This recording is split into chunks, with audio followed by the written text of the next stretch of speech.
Central California's #1 news. This is ABC 30 Action News, live at 11. Father instinct.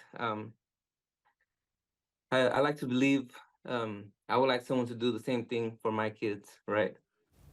Into the fire. A Tulare County deputy jumped into action to save a 12-year-old child with Down syndrome trapped inside a burning home. The sheriff and the boy's family hailing him as a hero. And tonight, you'll see the dramatic rescue, moment by moment. Action News reporter Kate Nemrich has the first-hand account of that bravery behind the badge. She joins us live in studio with details on the daring deed by the deputy who repeatedly ran into the burning house to save that boy. Kate? Warren, Margot, Deputy Alfredo Flores was supposed to be getting off his shift. He had just responded to a domestic violence call and was headed to file his paperwork when the fire call came in. He says he immediately started driving toward the home where he would save this little boy's life. Where's he at?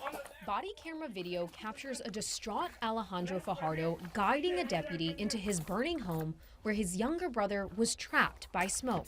About 6-7 times I couldn't get him, couldn't reach to him. The smoke was really up, and tried crawling to him, just yelling his name. 12-year-old Angel, who has Down syndrome and is nonverbal, had barricaded himself in the bathroom. Alejandro had tried to go into the house himself, even punching through a window, slicing his arm.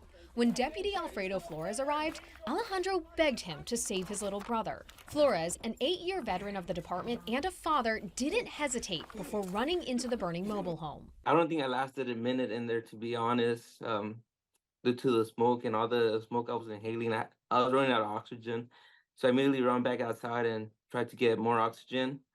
And I immediately run back inside. It would take 3 tries and someone handing him a wet cloth to shield his face before he could break through the smoke and get to Angel. Before I open that door, I hear a yell, someone yelling. So at my back of my head, I'm like, that's the kid. I'm like, keep screaming. Like in the back of my head, I'm like, keep screaming. So I just immediately run towards that voice and I open that door. And sure enough, I see the kid standing there with a lot of snot coming out of his nose and like black tar coming out of his mouth and nose. You can't see the rescue in the video, but you can hear Flores gasping for air as he rushes through the home, and an emotional Alejandro shouting as Flores carries the child out. Alejandro says he would be lost without the brother he spent his life protecting. He gives thanks to Flores and God. I'm just glad he sent angels to Angel to guide him out, and that's all I could ask for. Flores is being hailed a hero by both the family and his boss, Sheriff Mike Boudreau. It was very heroic. As I talked to him and I said, look, son, I'm very proud of you. This was an act of heroism. He said, sir, it's just my job. And he really meant it. He's just a humble guy, and we're just incredibly proud of him. But Flores has his own hero named Angel. I walked in there about 2 times. I don't even think I made it 1 minute without going back and getting oxygen. I don't know how long, to be honest. I don't know how long he was inside that room. But for me, he's my hero.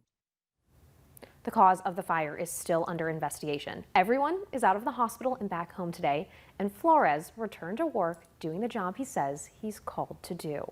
Warren? Story of heroes tonight. Thank you, Kate.